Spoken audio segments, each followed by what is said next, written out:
Today's story is What is Given from the Heart by Patricia C. McKissack and April Harrison. What is Given from the Heart. I have some really cool marbled end pages here. And a title page. I'll read the dedication at the end. There's a dedication at the beginning, but I'll come back to it. It was a rough few months for Mama and me. We were already poor, but we got poorer last April when Daddy went to sleep on the front porch and never woke up. Mama cried and cried because Daddy didn't have a suit to be buried.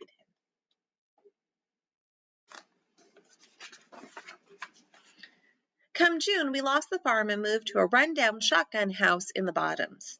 On Friday the 13th, it rained frogs. Everything flooded, and Smitty, my dog, disappeared. Misery loves company, Mama said, shaking her head as she swept water out the back door. I hugged her up close the way I always did when she was sad or I was scared. Long as we have our health and strength, we are blessed, James Otis, Mama said, trying to sound brave. But things didn't get any better from there.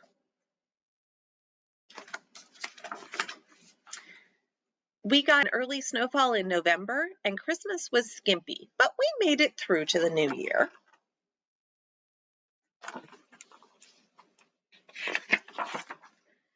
For I realized February was upon us with Valentine's Day just 2 weeks away. One Sunday, Reverend Dennis made an announcement during services. Just as we always do, we'll be delivering love boxes to needy folks in our community, he said. Irene Temple and her little girl have lost everything in a fire. We must add them to our list. Next week, bring whatever you think might be useful to them. Remember, what is given from the heart reaches the heart. James Otis, we need to help out, Mama said on the cold walk home. I came back with, how are we going to do that, Mama? We ain't got nothing ourselves. Mama kept right on talking. Sister Bunch told me the daughter's name is Sarah. She's 7, 2 years younger than you. You can find a little bit of something for her, don't you think? I wasn't convinced. What do I have to give to a little girl that she would want? Now, Mama, remember what Reverend Dennis said. What is given from the heart reaches the heart. That night, I lay warm and toasty under one of Mama's quilts. Still, it made me tremble to think about the fire taking away what little we did have. What can I give Sarah to make up for all she's lost? I wondered. I considered the blue ribbon I'd won in the school spelling bee. Nah, the award was important to me, but it would mean nothing to her. I looked over at my beautiful sparkling rock, the one I'd found down by the creek. How would that help Sarah? You can't eat a rock. Unable to come up with anything good, I pulled the covers over my head and drifted to sleep. Come morning, I found Mama in the kitchen, busy sewing. I know if we had a fire, I would miss my aprons, Mama explained, so I've decided to make Mrs. Temple one. But Mama, you're using your white tablecloth, the only nice thing you have. James Otis, I'm stitching with a loving heart. My hope is that this apron will give as much joy to Mrs. Temple as the tablecloth has given to me. Mama's smile was a welcome sight. That made me study harder on what I could contribute. Maybe Sarah would like something to play with, like my whistle from Dexter Benson's birthday party. But my spit was all over it. What about my crayons? I drew so many pictures with them, even though the black, pink, and dark blue were missing.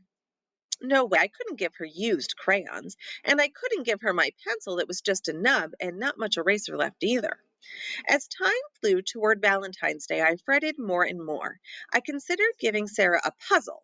It didn't bother me that 2 pieces were missing, but it might bother her.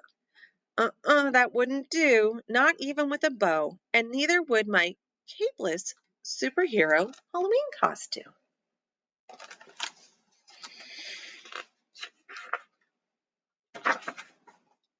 Then I remembered my book, Things That Roll. Mama had paid 10 cents for it at the resale shop. I read it every night until I'd memorized each word, and then I drew pictures of all the stuff that rolled. Sarah might enjoy my book, I thought, but maybe she didn't like trucks and marbles and such. Still, I It got me to thinking.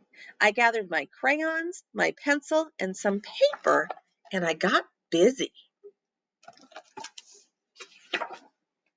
On the Sunday before Valentine's Day, we were off to church. Along the way, Mama told me, as usual, the trustees will deliver the love boxes to the homes of the needy, but Reverend Dennis has invited the Temples to receive theirs at Olive Chapel so they can meet the congregation. The church was full. Mama beamed as she carefully placed the apron in the box.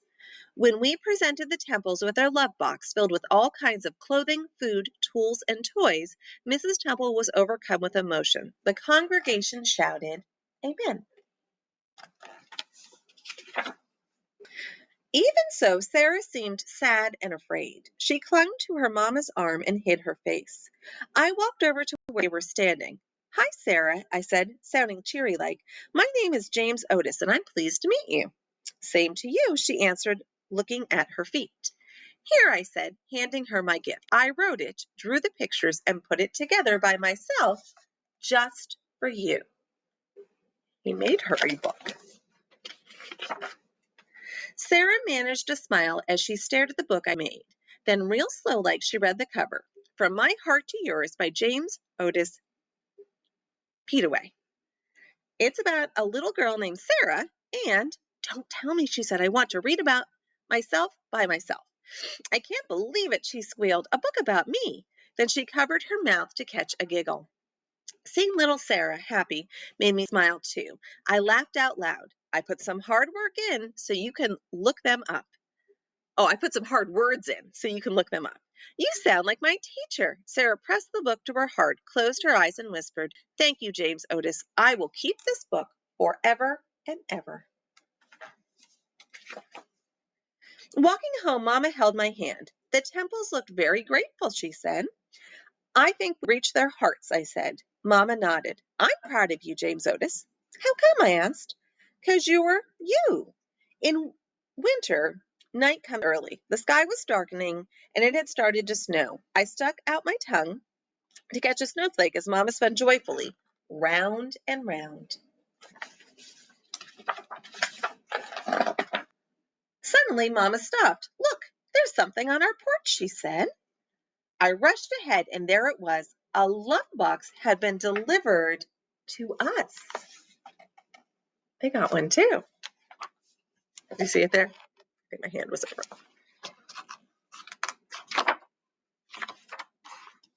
And our hearts rejoiced. Our hearts rejoiced. All right. And then I'm going to go back. There was a dedication at the beginning that I said I would come back to. The dedication from the author says, "For my grandchildren, Kylie, India, Skylar, Miles, Faith, and Kirsten.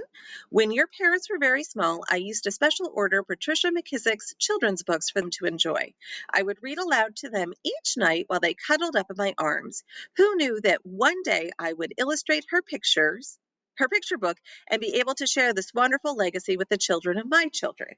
I have learned that dreams really do come true, and that what God has for you is for you. I pray that you treasure and believe that no matter where you find yourselves in this world, God will find you and bestow upon you all that is planned for your life. Your mission is to be ready and to say yes.